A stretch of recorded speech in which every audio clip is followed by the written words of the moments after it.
In the spring of 1944, the world awaits the attack of the Allied forces in Northern Europe, the opening of the much-awaited Second Front.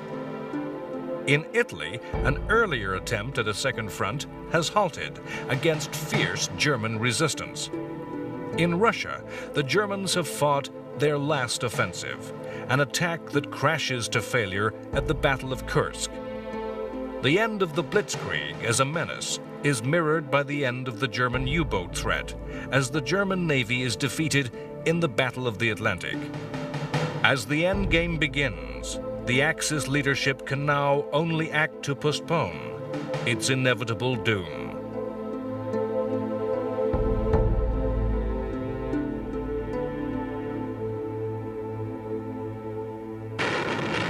The previous autumn, the Italian advance of the Allies had stopped before the town and hill of Monte Cassino.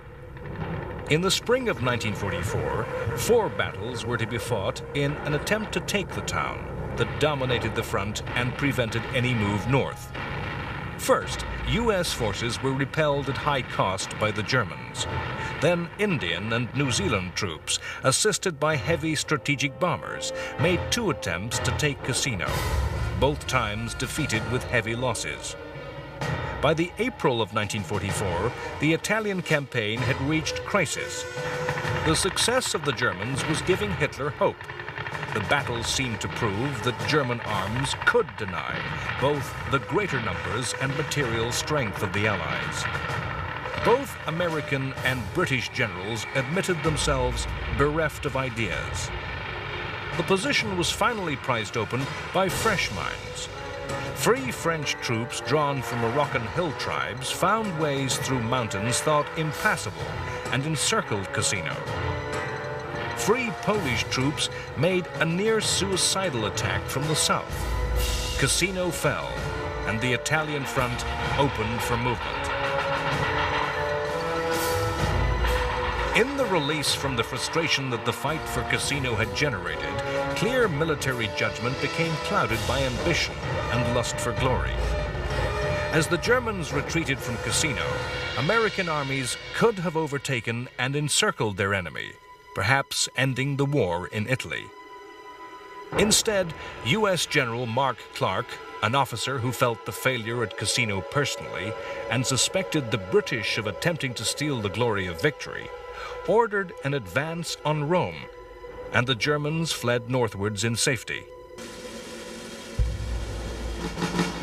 On June 4th, American forces entered Rome in triumph. Meanwhile, German engineers were preparing a new complex line of fortifications against which the battle would have to be fought all over again. Soon, the glory of the capture of the Italian capital would be overshadowed by greater events. As Cassino fell, in the Pacific, U.S. forces for the first time occupied Japanese territory. The Marshall Islands were a remote group of 36 Micronesian atolls forming part of the outer perimeter of Japanese defenses. In a brilliantly planned and executed attack which used intelligence derived from broken coded signals, which enabled the U.S. forces to find the weakest points in the Japanese fortifications, the islands were taken over by 80,000 troops. In the spring of 1944, fighting continued in the struggle along the borders of Burma, India, and China. British Empire forces were on the defensive against renewed Japanese attacks. Based on the adage that attack is the best form of defense, the Japanese had mounted an offensive to preempt a British and U.S. invasion. 85,000 Japanese troops attempted to take the remote towns of Impal and Kohima, towns that were effective gateways into India. The British Empire troops were ordered to resist, with no retreat or surrender, and Imphal and Kohima were besieged. The British supplied their troops by air, the Japanese not at all, and their troops began to suffer from starvation and disease. The British troops defied Japanese attack after Japanese attack for 80 days, with increasing desperation on both sides. In late June, the Japanese were forced to withdraw. Only a quarter of their troops had survived. The British began preparations to pursue their enemy. For nearly 4 years, Western Europe had suffered German occupation. However, it was clear to the world that this era of history was ending. All over southern England, the signs were that the invasion was coming. A massive assembly of men and material was gathering. The Allies aimed to bring an overwhelming strength to bear against the Germans. The invasion was given a secret codename, Operation Overlord. The coast of Britain, to a depth of 16 kilometers, became a secret forbidden military zone. Villages evacuated of civilians, countryside and coast requisitioned by the military, as armed forces practiced and practiced again the skills of amphibious warfare.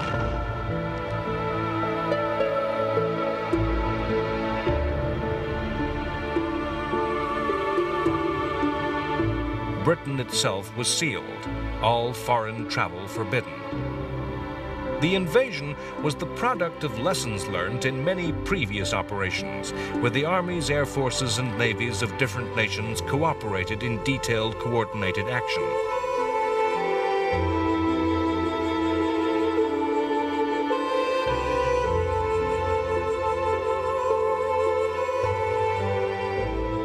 At the top of the organization was United States General Dwight D. Eisenhower.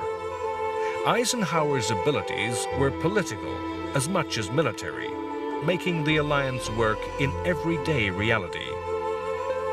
If it is true that every battle is won or lost before it's fought, then the leadership and the staff that Eisenhower assembled is the embodiment of that idea. There was meticulous attention to detail and a refusal to act without the correct preparation and resources for victory. The actual military plans were in the hands of Bernard Montgomery, the master of the set-piece battle, with a fanatical obsession for detail. Eisenhower's diplomacy was crucial in his winning command of both British and American strategic bomber air forces. The Air Force commanders believed their attacks on German industry and cities could win the war on their own, and resisted their planes being used in the support of ground forces. Events would show Eisenhower right. It's hard for us to realize that armies fighting on beaches, fighting their way ashore with specialist equipment, was a new thing. Historically, amphibious landings were made by ordinary ships, ordinary boats, by small armies. The size of armies, the lack of radar, of aircraft, of the telephone, meant amphibious landings were made unopposed. The lessons of previous invasions in North Africa and Italy brought forth new technologies of war. Swimming tanks were designed to fight with the very first wave of attacks. Provided with flotation tanks and propellers, the tanks were launched at sea and swam ashore to suppress fire from defending infantry. Specialist fighting vehicles cleared mines, laid roads, and bridged obstacles. It was an eccentric area in which the British excelled.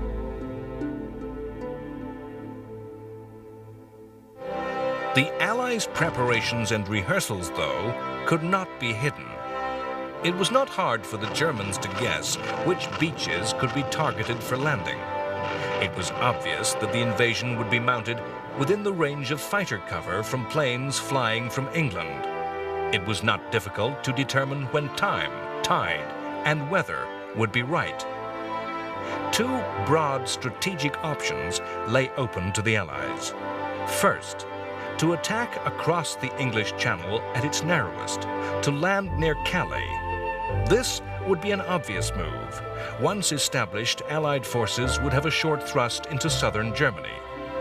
The alternative would be to attack in Normandy, further to the west. The Allied forces mounted a complex campaign of deception aimed at fooling the Germans into thinking that an invasion was to fall on Calais, when in fact the attack was to be made in Normandy. A phony military formation was created, the 1st U.S. Army Group. This imaginary unit was based opposite Calais. The Germans were able to listen in to signals passed between fictional units. Vast arsenals of weaponry could be spied by German reconnaissance, inflatable tanks, and dummy aircraft. All Germany's spies in Britain had been caught and turned, and were feeding fake intelligence to their spy masters. Air power was central to the success of Overlord. In the Italian campaign at Salerno and Anzio, well-organized German troops had quickly brought up reserves against Allied amphibious landings. The first days and weeks of the invasion would be a race between the two armies to bring reinforcements into action. Air power was crucial to the Allies winning that race, attacking the roads, the railways, and the bridges the German army would use. In April and May 1944, more than 11,000 aircraft of all types flew 200,000 sorties against targets in France. Communications, airfields, military bases, coastal guns, and radar stations. The railway system of northern France was almost entirely destroyed. The air forces were important in the deception, too. 3 times as many bombs were dropped in the east aimed at the Calais region as were dropped near to the true Normandy target. The Luftwaffe was entirely overwhelmed. It had a mere 300 aircraft to match 11,000 of the Allies. The disruption wrought by the Allied air forces was complemented by the actions of the French resistance. The armed resistance, the Maquis, was not strong enough to take on the German army, but through acts of sabotage and diversionary attacks, they disrupted German communications, preventing the rapid reaction that could have halted the invasion on the beaches.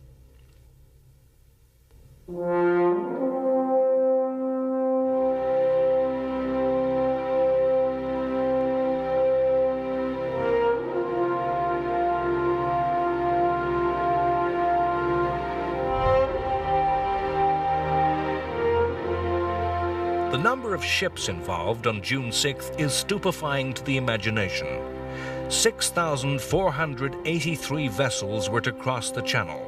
So large a fleet that had Calais been chosen, there was not enough sea room for such a fleet where the Channel was at its narrowest. The fleet included 4,000 landing craft and hundreds of specially adapted transport ships and stretched from horizon to horizon in every direction. 7 battleships, 23 cruisers, and more than 100 destroyers accompanied the troop transports. On D-Day, these ships engaged the German coastal guns. Germany had but 4 destroyers and 39 motor torpedo boats. Germany's plans to resist invasion were no less detailed. Allied troops were to be met on the beaches by a formidable line of bunkers and coastal guns, the Atlantic Wall. The defenses were organized by Erwin Rommel. He intended any invader to be pinned down on the landing beaches by what were called the static divisions manning the forts, and then hit by a mobile reserve of panzer forces held inland. The Germans stripped the French Maginot Line to build the Atlantic Wall. They laid millions of mines and devised cunning traps and obstacles for landing craft and tanks. The destruction of the coastal defenses by the warships needed daylight. The landing craft needed low water, early in the morning, and the airborne attacks to be made at night needed the full moon. This narrowed the date for D-Day to the 5th, 6th, or 7th of June. Bad weather on the 5th caused the attack to be put back 24 hours. The first forces to land in France did not storm ashore from landing craft. Rather, they arrived in the early hours of the morning of the 6th. Landings were made by over 23,000 parachute and glider troops. The airborne landings were made on the flanks of the invasion zone to protect the beaches from counterattack, whilst the seaborne forces established a bridgehead. The ground forces were delivered to 5 landing beaches. In the east, 2 areas, codenamed Utah and Omaha, were the responsibility of the American forces. The experience of fighting on the 2 beaches was very different. On Utah Beach in the far west, the American forces met perhaps the weakest of German troops. 3 battalions of infantry defending the beaches surrendered without firing barely a shot. The Utah casualties of 197 were the lowest of any on the day of the invasion, in comparison to the 23,000 who came safely ashore. In contrast, the U.S. forces landing on Omaha underwent the very worst of ordeals endured by any troops on June 6th.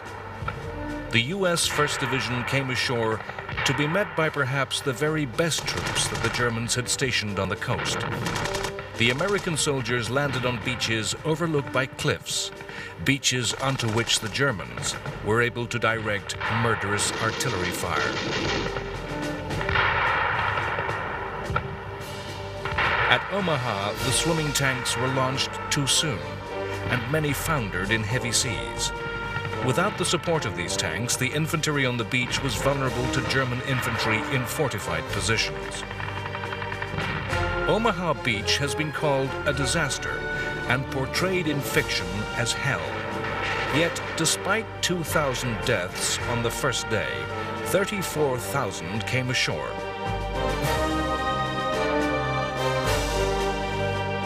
British forces attacked to the east on beaches codenamed Gold and Sword. On Juno Beach, the invaders were Canadian. On all 3 landing zones, the German defenders were not the best and were thinly spread. On Sword and Juno, the landings were made easily against little opposition. Before midday on June 6th, the troops were able to join up with the airborne forces, dropped in the rear of the Germans. Overlord was a complex operation, dependent upon every element playing its part. On Gold Beach, a failure of the naval bombardment to suppress all German fortifications and the swimming tanks becoming separated from the infantry meant that the British took heavy casualties. Nevertheless, the story of other beaches was repeated, and despite losses, the invaders were able to land and penetrate into the countryside. An important lesson of the fighting in Italy was the need to maintain a safe and plentiful line of supply. The Allies needed to bring supplies and reinforcements ashore faster than the Germans could move the same overland by road and rail. The Overlord plan involved capturing the French port of Cherbourg, but 2 technologies were developed that enabled the Allies to have a secure supply. Allied civil engineering became as inventive as any work in radar or electronics. A floating harbor system was built out of concrete, codenamed Mulberry and weighing 1.5 million tons. The harbors were floated across the channel in parts and then sunk into place to provide an instant port. Later in the campaign, a flexible oil supply pipe was laid under the sea to deliver a constant flow of fuel. In the 3 weeks following the invasion, the Allies moved more than 800,000 troops across the channel. They joined all the beachheads together and captured the port of Cherbourg. Yet the invasion fell behind schedule. The territory held by the Allies was too small to hold the troops that had been transported. Not enough airfields had been captured. Germans, skilled in anti-tank and defensive warfare, were defending stoutly in the countryside that the French called bocage. Bocage was a medieval field system. Over hundreds of years, thick hedgerows had grown to create deep sunken lanes that provided the Germans with row after row of ready-made deep trench lines, ready-made defenses that could stop tanks. The same roads forced attackers into vulnerable single file, traps with no room for maneuver. The Norman town of Caen was a D-Day objective. 3 weeks after D-Day, it was still German-held.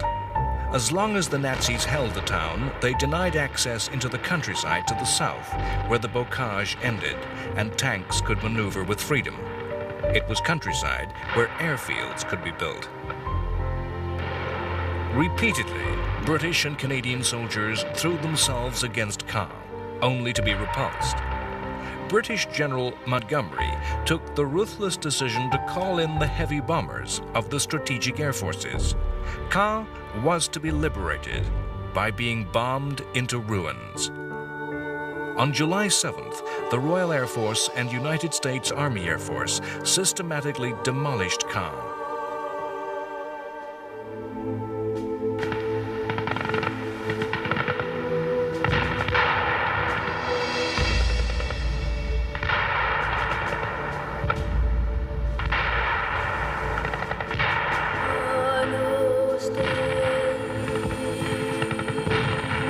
In the next week, the British and American armies fought a series of fierce battles as they pushed the perimeter of the beachhead ever south.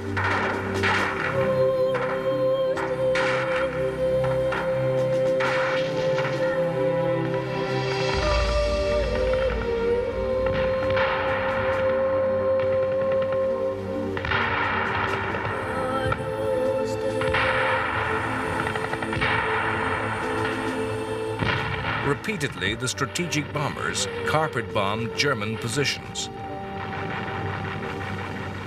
By mid-July, the British had lost more than 1/3 of their total tank force.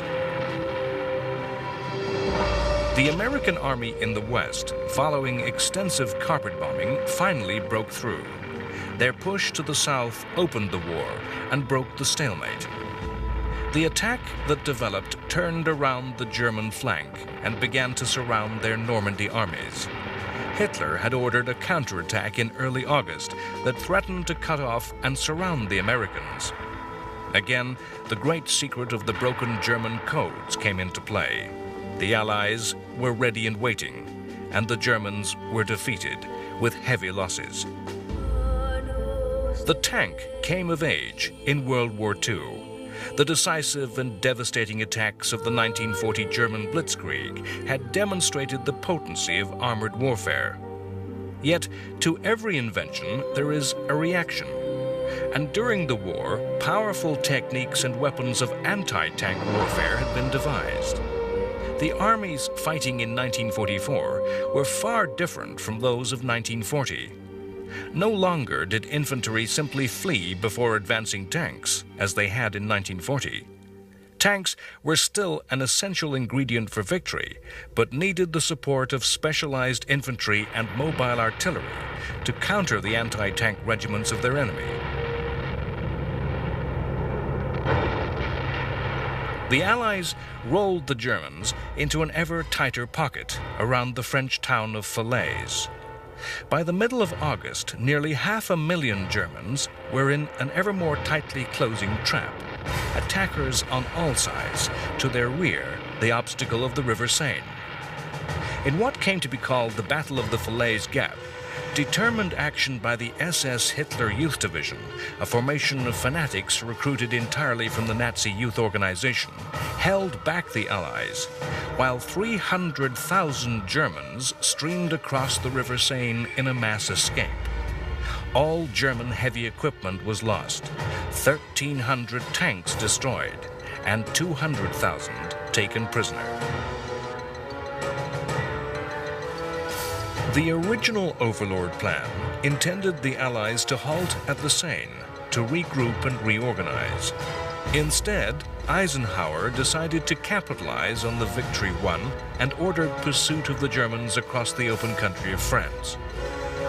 Hitler had not allowed the preparation of any fallback defensive positions. There was nowhere to hide, nowhere to stand and fight.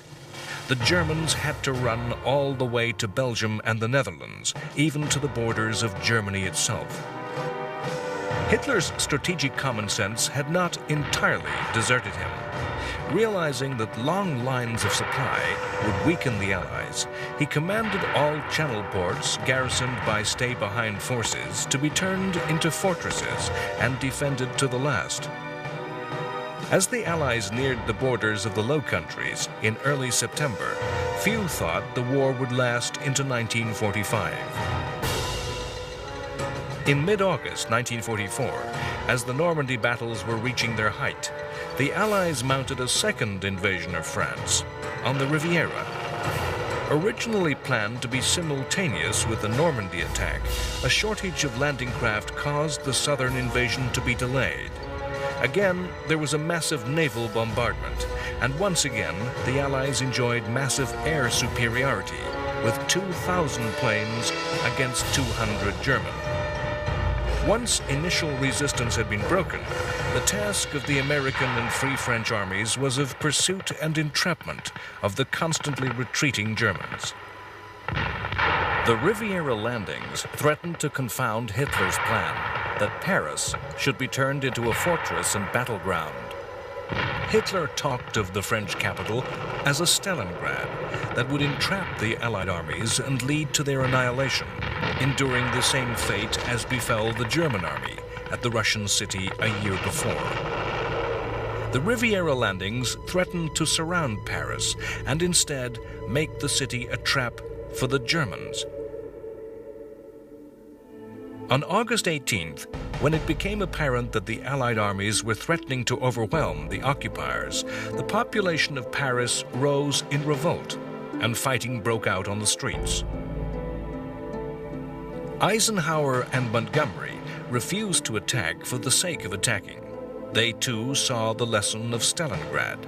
They ruthlessly believed that liberation could wait, and only military necessity justified attack. As it became clear that the city was fighting to free itself, the Allies were forced to act. Leader of the Free French, Charles de Gaulle, feared that French communists were attempting a takeover and using the fighting to eliminate their rivals for power in post-war France. The Allies agreed that Free French forces could be released, and on August 23rd, their tanks entered Paris. The German command surrendered. De Gaulle led Allied forces in a march of triumph down the Champs-Élysées.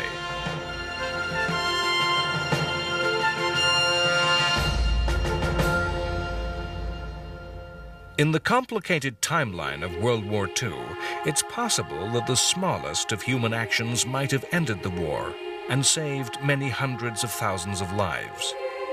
On July 20th, there was an assassination attempt upon Hitler. An officer on Hitler's staff, Klaus von Stauffenberg, a German patriot and war hero, planted a bomb in a meeting attended by the dictator. Fortune was at Hitler's side that day. The meeting changed location to a building that minimized the effect of the blast. Another officer, just wanting to get a closer look at a map, moved the bomb behind a heavy table. Hitler had moved from his usual place in the room. Though 3 died, Hitler survived unhurt and came to believe that his survival was the portent of a greater historical destiny. The group of soldiers and civil servants that had hatched the plot were arrested and sadistically executed. The plotters included Erwin Rommel, who was told to commit suicide or his family would be sent to concentration camps.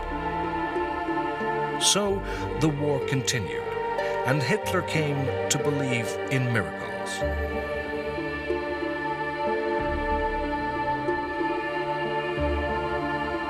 The Allies enjoyed the results of many new technologies, new weapons, and new scientific ways of waging war. This war of invention was not one-sided. Germany was one of the world's leading scientific nations, and the German armed forces enjoyed the use of futuristic weaponry. As the Allied armies fought to establish their grip upon northern France, one of the most famous products of German ingenuity made its debut. On June 13th, the first V-1 flying bomb was launched against London. The V-1 was the prototype cruise missile, a pilotless jet aircraft with automatic guidance that was both ground and air-launched. In the next 2 weeks, nearly 2,500 of these missiles were fired. The flying bombs brought the return of terror to London, worse than the conventional air raid, as attacks were constant. There was no warning, no all clear, no release of tension. As in 1939, children and the vulnerable were evacuated. Some of the missiles were destroyed by anti-aircraft artillery. The fastest of fighters could catch and shoot down the V-1, but this needed courage from the pilot, as the missile exploding frequently destroyed the attacking fighter. Some Spitfire pilots developed a daring technique of flying alongside the V-1, wing to wing, and then placing a wing beneath that of the V-1, tipping the missile into a tumbling dive. In September 1944, mysterious and massive explosions began to occur all over the British capital. A thunderclap of destruction would be followed by a roaring noise that shocked and dazed survivors, likened to that of a speeding train. The explosions were attacks by a new German secret weapon, the V-2. The V-2 was the first ballistic missile. The roar that followed the explosion was the sound of the supersonic missile arriving after the detonation. The government hid the truth. Official news talked of gas explosions. It was 2 months after the first V-2 attack that the government admitted the new weapon existed. There was no defense against the V-2. The missile took less than 3 minutes to fly to Britain.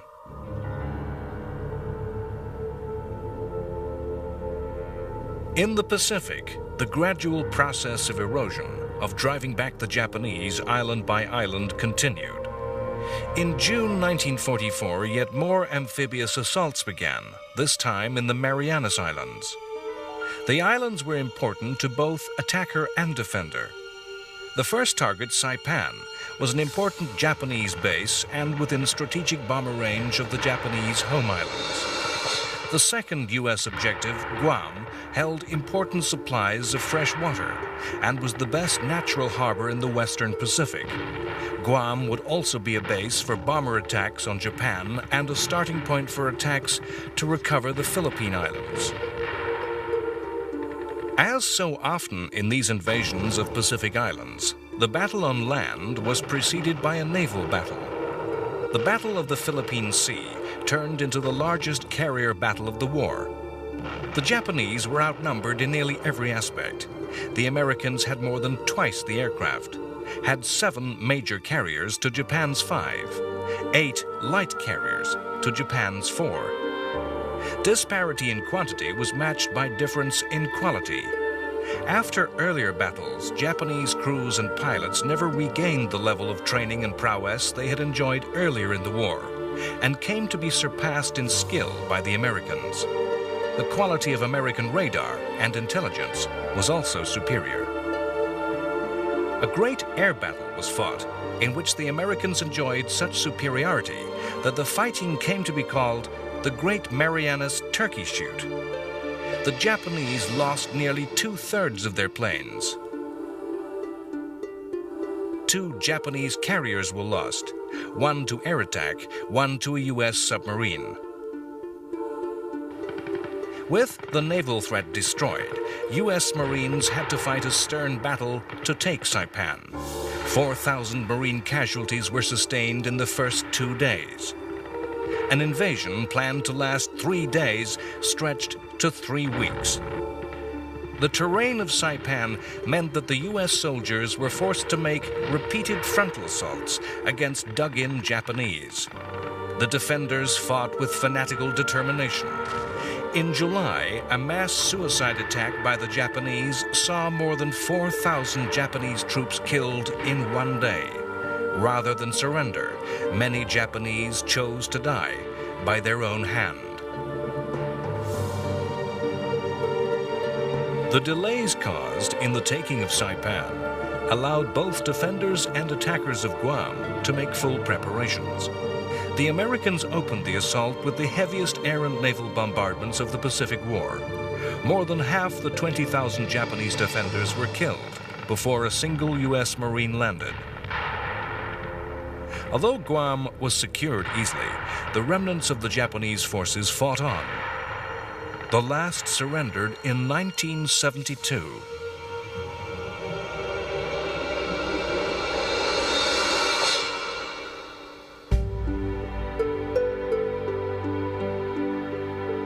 As soon as the Marianas were secure, the U.S. Army Air Force began to turn the islands into bases to attack the Japanese.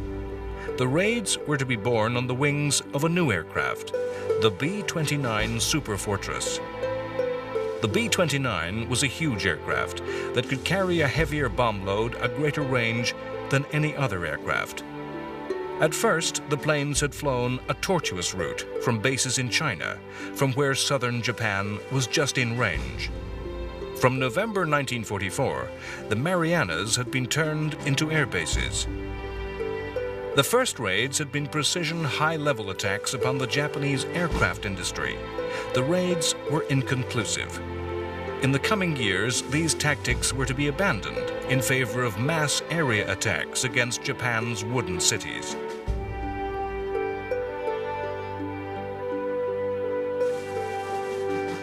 When ordered to retreat from the Philippine Islands in 1942, U.S. General Douglas MacArthur had famously promised to return.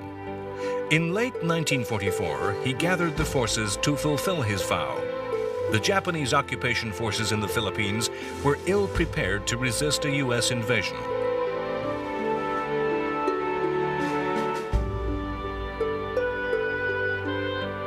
Japan had entered the war in 1941 fully mobilized, with as many men as possible in uniform and industry at near capacity.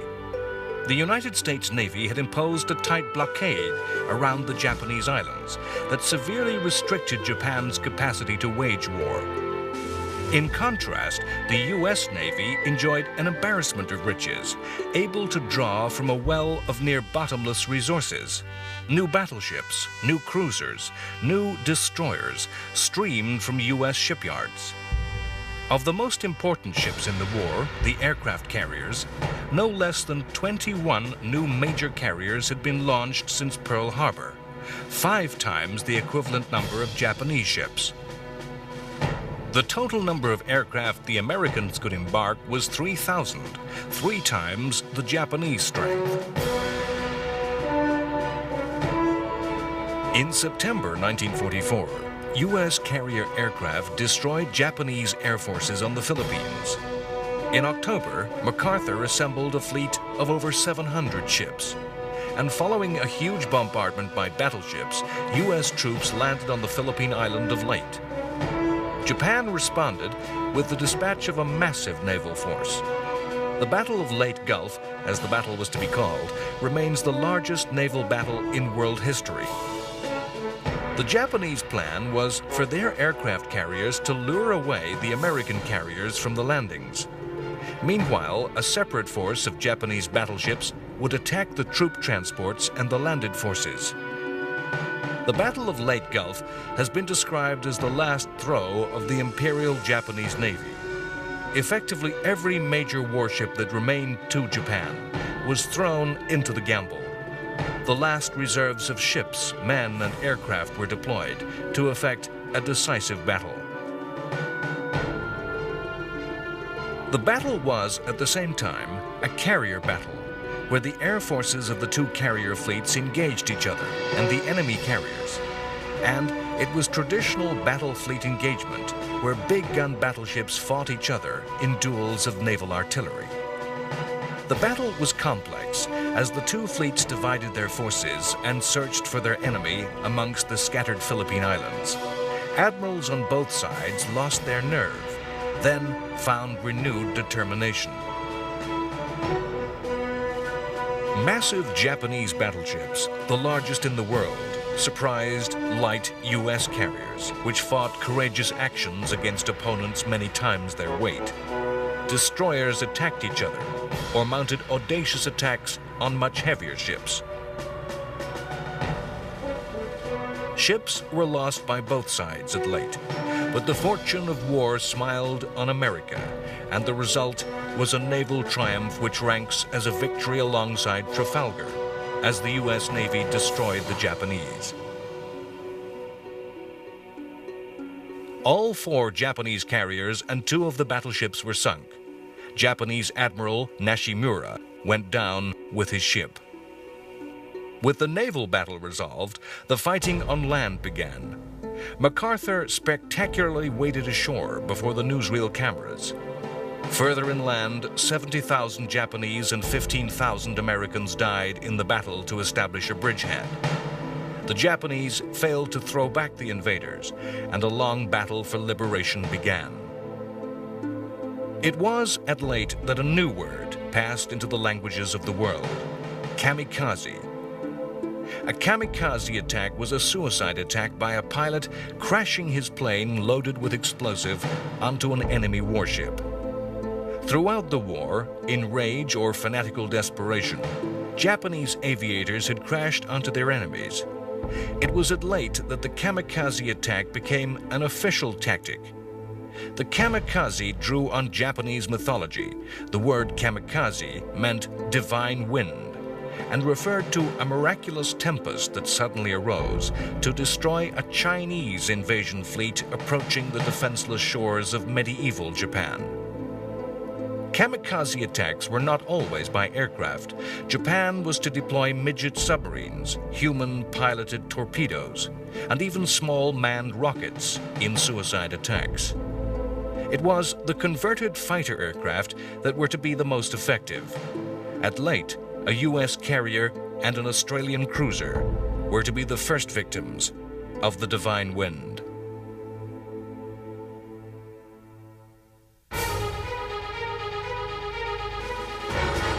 Hitler had seen the Western invasion as the greatest threat endangering the very heart of the Third Reich. On the Eastern Front, he was prepared to concede territory and transferred troops to the West. On June 22, 1944, as the fighting in the West was at its height, the Soviet Union launched a massive offensive that threatened a general collapse of the German armies in the East. Operation Bagration, named after a hero of the wars against Napoleon, was a huge attack. The numbers told heavily against the Germans. 1.2 million Red Army soldiers against 400,000 Nazis. 5,200 tanks against 900 German machines. 6,000 Soviet aircraft against 1,300 Luftwaffe planes. Hitler was to sacrifice the lives of many thousands of his soldiers by designating Soviet cities as fortresses to be held to the last man.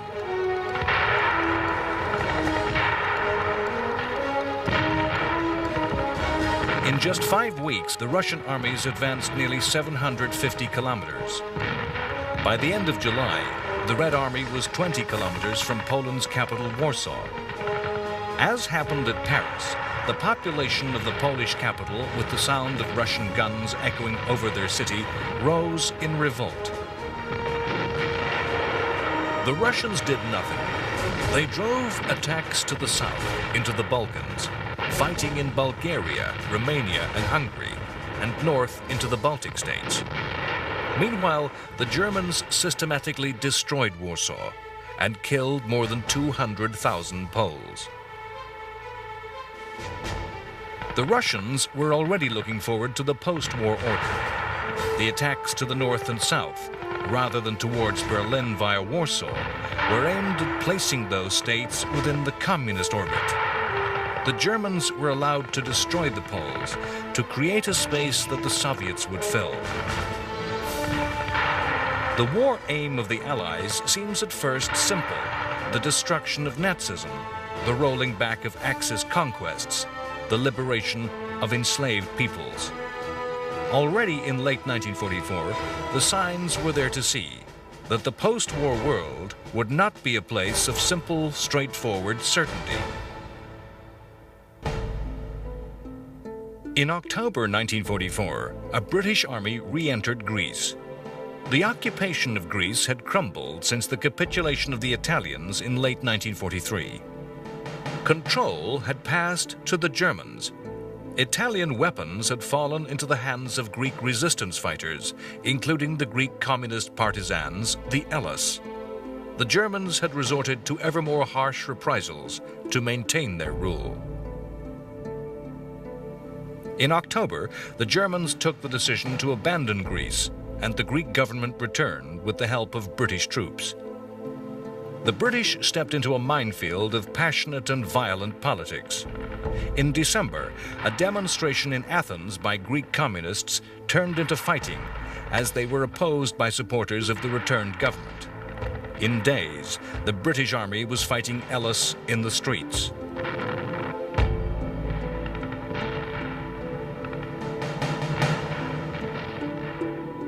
In the autumn of 1944, the optimism among the Allies at the end of the Normandy campaign that the war would soon be over was to prove misplaced. The advance across northern France had been so rapid that by early September, the Belgian capital of Brussels had been liberated and the port of Antwerp captured. Supply was crucial to the continuation of the war on into Germany. The capture of a major port facility was a major prize for the Allied armies, but was a prize that was to be squandered. Hitler ordered all Channel ports to be held to the last man. Dunkirk was to hold out to the very end of the war. The capture of Antwerp left a large German force to the west, controlling the approaches to the port, rendering it unusable. The Allies failed to clear those troops, who mined and dominated the river with artillery. The Allies failed to prevent the Germans from gathering their scattered forces and reorganizing. The Allies ignored intelligence that revealed their plan to fight a major battle against the Allied supply lines. No action was taken because of the wave of feverish optimism that the war could be ended quickly. The will of the Allied commanders was focused elsewhere. The distraction was the operation planned by British General Bernard Montgomery to seize a crossing of the River Rhine by airborne attack, drive forward to the captured crossings with armored forces, then invade Germany and end the war before Christmas. This was the famous Arnhem attack, the bridge too far. In mid-September, American airborne forces seized bridges at Nijmegen and Eindhoven, attacks that went smoothly and with success. The British 1st Airborne Division descended upon Arnhem, deep in the Netherlands. The British forces, though, were dropped not near enough to their targets. They landed upon 2 SS Panzer divisions that were re-equipping, and the British plans for the operation were captured. British forces found themselves pinned down, and, under increasing pressure, failed to capture the bridge. The action by ground forces to link up and relieve the paratroopers and glider troops was met by heavy German resistance and ground to a halt. After a week, the British were forced to admit defeat. What troops could be saved were, but 6,000 were taken prisoner and more than 1,000 killed.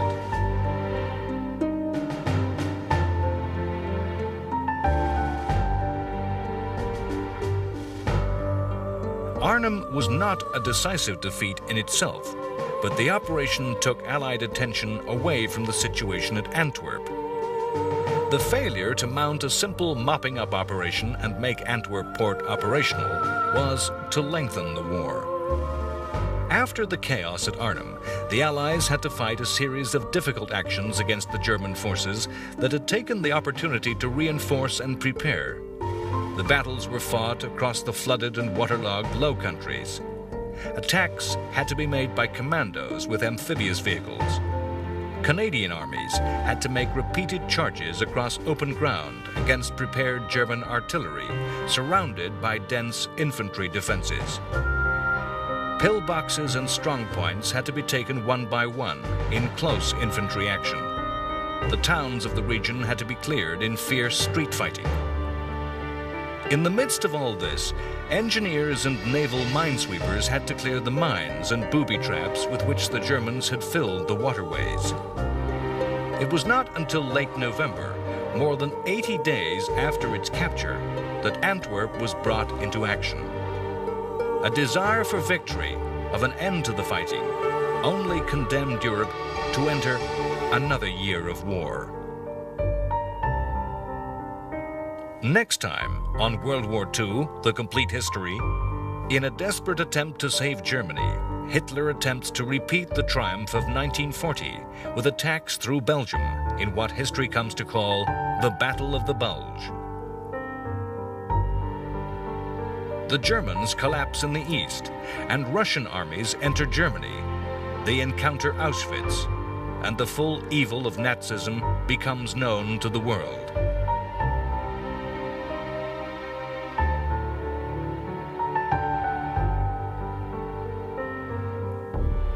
The last act of a dying Franklin Roosevelt is